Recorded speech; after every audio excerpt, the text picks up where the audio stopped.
USDA. So we will be addressing the press conference now. Welcome, Mr. Andrew.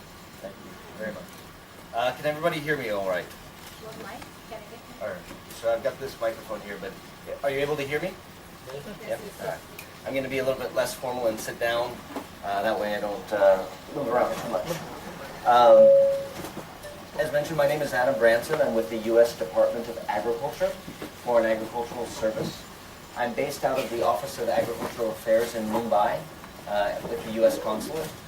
We've got another office for agricultural affairs in India at the U.S. Embassy in New Delhi. So the two offices are responsible for helping support U.S. agricultural interests in India as well as Sri Lanka. And how we help U.S. agricultural interests, as a little bit of background, first we provide a significant amount of commodity intelligence, crop reporting. We're really here to help forecast supply and demand so that markets function. That's one of the basic tenets of U.S. agricultural policy is, helping markets function. And so our job through providing intelligence and reporting to the global agricultural industry is in support of that role. After market intelligence, the next thing we're here to do is work on market access. So we work very closely with the food safety, plant and animal health authorities, as well as commerce and trade, to work and facilitate trade so that agricultural products can move from producer to consumer around the world, irrespective of government involvement or interference. We really do want, like I said, market transparency and markets to function. People should be able to access and source from a global supply chain. And so that's why I think you might have seen on our little handout there, our bid to help push companies to source players, food processors, food manufacturers, feed manufacturers, to really help support U.S. agriculture at a much more focused level. And that's what our trade associations do. They have a lot of technical expertise, a lot of trade information. And so after this discussion today, I would encourage you to go downstairs to the main lobby, where we have about 5 different USDA cooperator groups down there today, from the apple, from the blueberry, from the walnut, and poultry industries. They're helping create awareness for American products. Again, their job is not to sell products, but to help provide information so that buyer and seller can connect to the market. Assistance, and market intelligence, I mentioned earlier, but health and nutrition information. We help work with agriculturalists, plant quarantine, and entomologists in India to really support them and their knowledge, which will really help be transformative to Indian agricultural production. And so those are kind of the different things that USDA does in the market. But here in Chennai today, we're here to focus on the market development side, the market promotion side. We've done these tabletop trade shows and information sessions around the country in Mumbai, New Delhi, Kolkata, Jaipur, Chandigarh, Hyderabad, Goa, and this is our first foray and first venture into Chennai, which we're excited about. Because having been in India 4 years now, having been in the market 4 years, we see the demand here in Chennai and South India for U.S. products growing increasingly strong with a great port, great infrastructure, rising consumer affluence, and greater disposable to really support the growth of the market for food and agricultural products in Chennai that are sourced from the United States. Earlier today, we had information sessions and a cooking demo with a chef here from the Taj Hotel who trained probably about 40-45 students from a local culinary institute on how to use these U.S. products to create dishes which aren't necessarily Western by any means, but really culinary traditions from around the world. Some very traditional Indian dishes which might be able to use an American ingredient. Dishes that would maybe be more Asian, like a tofu with soybeans and black fungus or mushrooms. And then very traditional staple American dishes like American pancakes with blueberry and U.S. maple syrup and an apple cinnamon relish or dressing. So, food and cuisine from all over the world today. And a mango, Indian mango, U.S. Tabasco gazpacho. So some foods which are really great for the foodies in the audience and for those who really are Epicureans. There was a great display of culinary skill by the chef here today, and great curiosity by the Indian students who are thirsty for this type of information and knowledge, who had great questions today for the chef, and hopefully some great questions downstairs for the exhibitors of these U.S. products. Why we're doing this, I mentioned we're here to support trade. bilateral food and agricultural trade between the United States and India is just about $7 billion in bilateral agricultural trade. India exports about $5 billion worth of agricultural products to the United States each year. The U.S. exports about $2 billion in agricultural products to India each year. So India is a great market, but also a great producer and supplier of products. And so we're here to help hopefully elevate the U.S. presence and encourage more U.S. products to be in the market and help expand the market.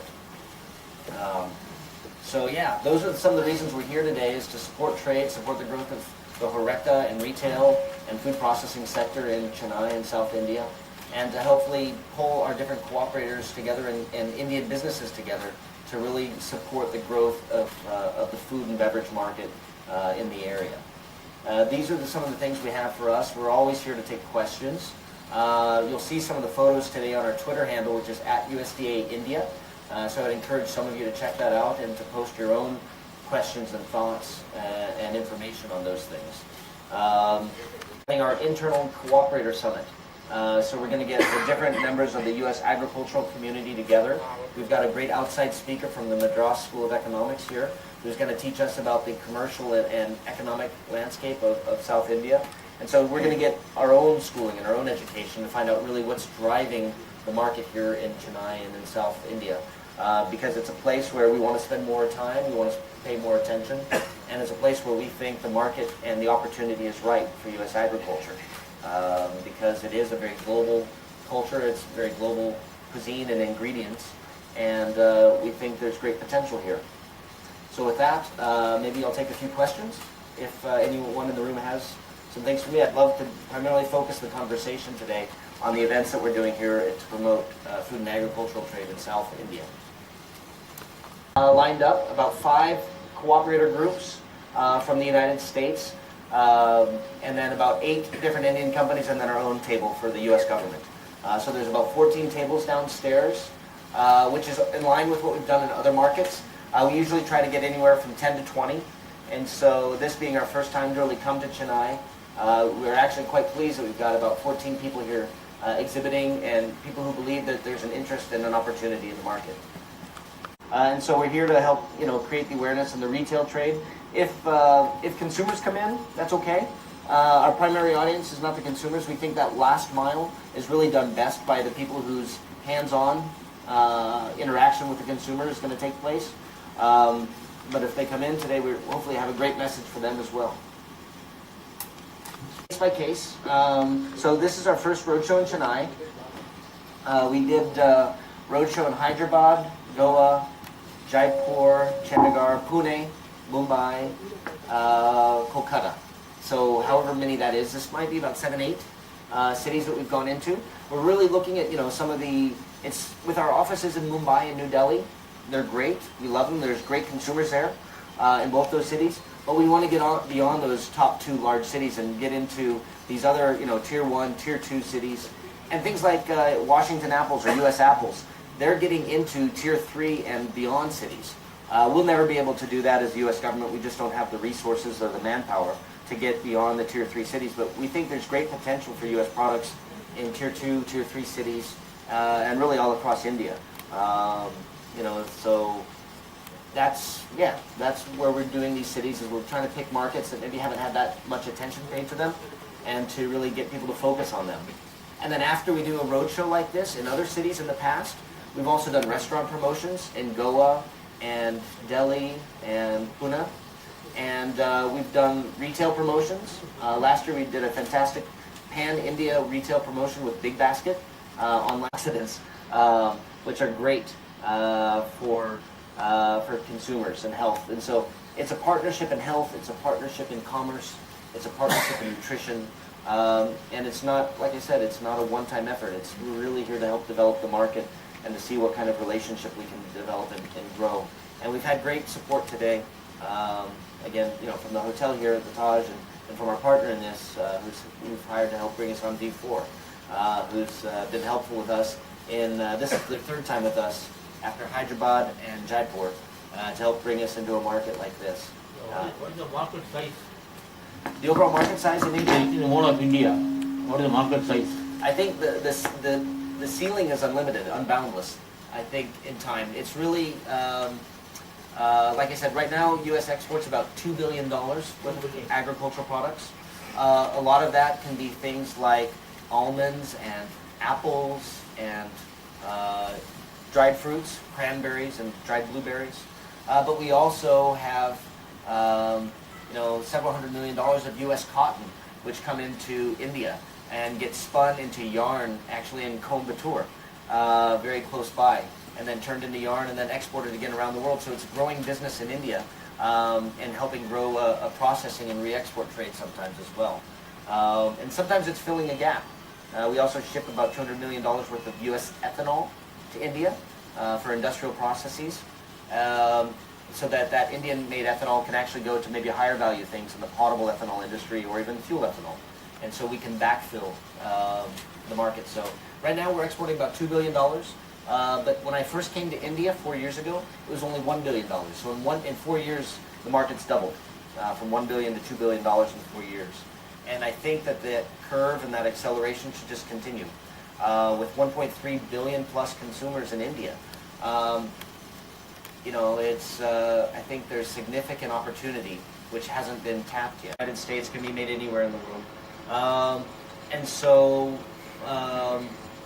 Our job as a government is to not to say yes or no to things, but to let the market work and to let consumers and producers have choice. I think in the U.S., there's aspects about corporate social responsibility and corporate responsibility that some of the big beverage manufacturers are trying to address, whether it's sugar or whether it's other nutrition aspects. And there's ways to maybe help create consumer awareness. We have a very close relationship with India's Food Safety and Standards Authority of India, FSSAI. We've got a great rapport and relationship with them. So we're actually working on some things like labeling guidance and issues which will hopefully better inform consumers about good choices and moderation, and to let the people decide for themselves what they want. So it's not that necessarily for me to say any one product is healthy or unhealthy. I think it's as an individual person to make those choices and make the best informed choices that they can, knowing as much as they can about the product. Senior Agricultural Attaché for the U.S. Department of Agriculture here in India. And we're here today in Chennai to really support U.S. food and agricultural interests and their story around the world and here in South China. It's our first time to really do anything of a market promotion in the area, and we're here to find partnerships, to create friendships, and to really strengthen the agricultural ties between our two countries. Because we really think at the end of the day, getting producers and consumers to connect together in the marketplace is one of the great functions of government, and that's why we're here, is to really support that growing market transparency and that market development and function, which is necessary for commerce and trade to flow.